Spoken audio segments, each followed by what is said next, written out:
What is up, everybody? This is Lyle, No Hippie Trucking and Transportation.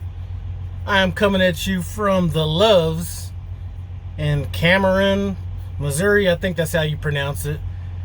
Now, I just happened to be here because I'm going to be sitting for about 24 hours, and I figured I might have to use the facilities. And considering I have free showers at Loves, I figured this would be a good place for me to stop. Now, the best place to stop is right up the road at the Shell. I believe that's exit 54. That is a better truck stop than this Loves. But like I said, in case I need to use the facilities, take a shower and whatnot, couldn't be at a better location. What I wanted to talk about in this video is rules in TNT training. And this is going to be more of a question than it is what my specific rules are and things like that. So we're going to get to that. But before I do, I want to give a shout out to Cameron, or not Cameron, Jacob. I was walking by his truck. He gave me a honk, and I was like, that ain't no Prime truck. So he must have hit that horn on accident. And so I kept walking, and he's like, Lyle, what's up? So I turned around. We had a little bit of a conversation. I just got done running 10 hours, you know what I'm saying? Well, 10 and a half hours, excuse me. So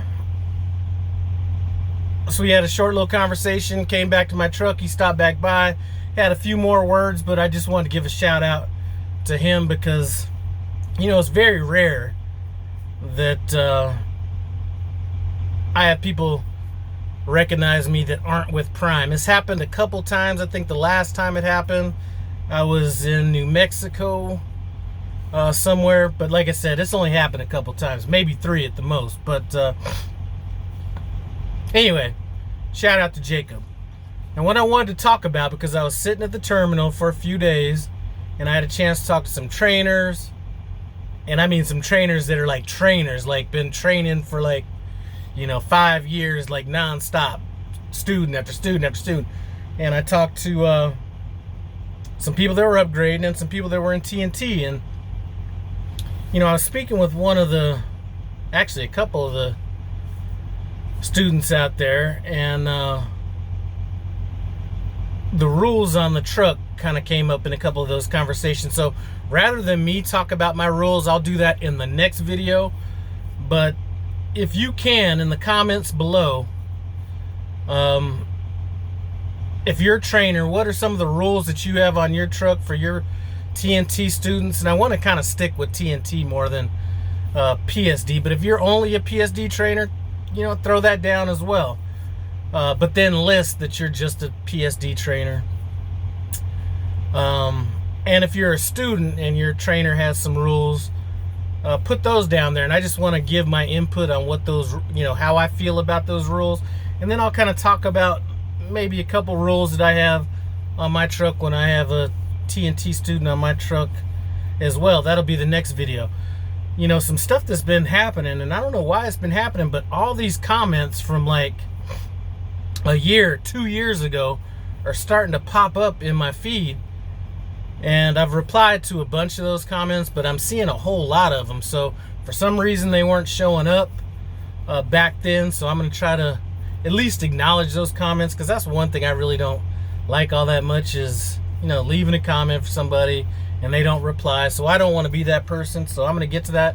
As a matter of fact, on my last video, I still have some comments I need to get to on that as well. And that was just about the Qualcomm or Omnitrax, whatever you want to call it. So I'm going to get to those comments as well. But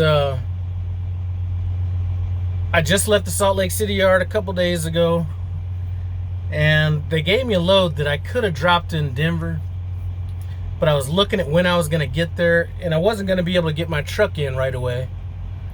So I figured I would just run this all the way out and have my fleet manager give me a load out of here to Denver. I know that I've taken Hostess Donuts out of this area down to Safeway in Denver, so I know there's at least something that we can get kind of matched up with this. Also, my man Big H Trucking, check him out. Just Go into your search screen on YouTube, type in Big H Trucking Prime, and it'll bring up his channel. You know, he was talking about hours of service. And one thing I say about this business is that there are so many different ways that you could do it. You know, he was talking about his hours of service and things like that, and how he doesn't want to run so many hours a day and stuff like that. We have totally different opinions on that. And I've kind of touched on it before, but in a video coming up, I'll touch back on that again. But just to give a little teaser to that, I run balls to the walls whenever I can. So we'll talk about how I'm able to make that happen and why I'm able to make that happen. So that's going to be in a video coming up as well. Hopefully I will be getting a load out of here tomorrow. I deliver at 0800, so that's damn near a full 24 hours I get to chill.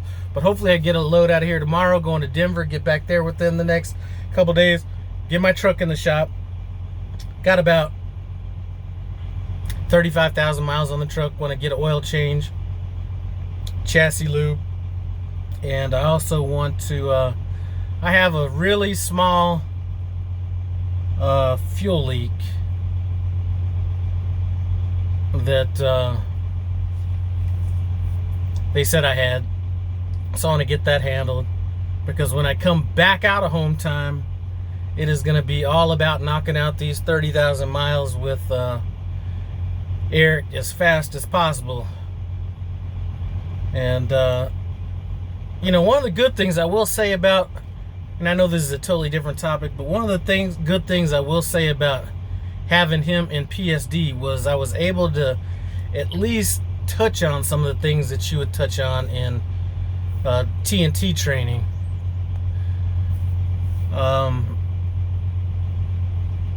You know, we already got him checking into shippers, checking out of receivers, kind of dabbled on the paperwork a little bit, very lightly on the hours of service, but hours of service is something that I think is kind of hard to translate over without you actually seeing how they're applied.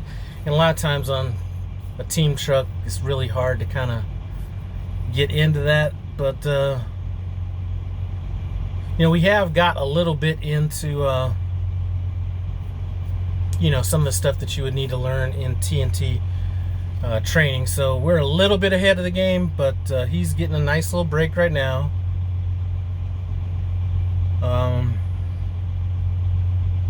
But shit, that's about it. Just wanted to stop by right quick and say some hellos to everybody. The home time is going to be fairly short unless there's a reason that the truck needs to stay in the shop longer. But Denver Peterbilt usually gets them in and gets them out. You know what I'm saying? So if you happen to have a Peterbilt and you have a load coming to Denver, that is the perfect time to get your truck in the shop. They don't bullshit around out there. Not that their mechanics are any better. I just don't think that there's the volume that you have at a lot of these different Peterbilt dealerships. But like I said, getting back to the rules, please, everybody, if you can, I want to have a good response video to some of the rules that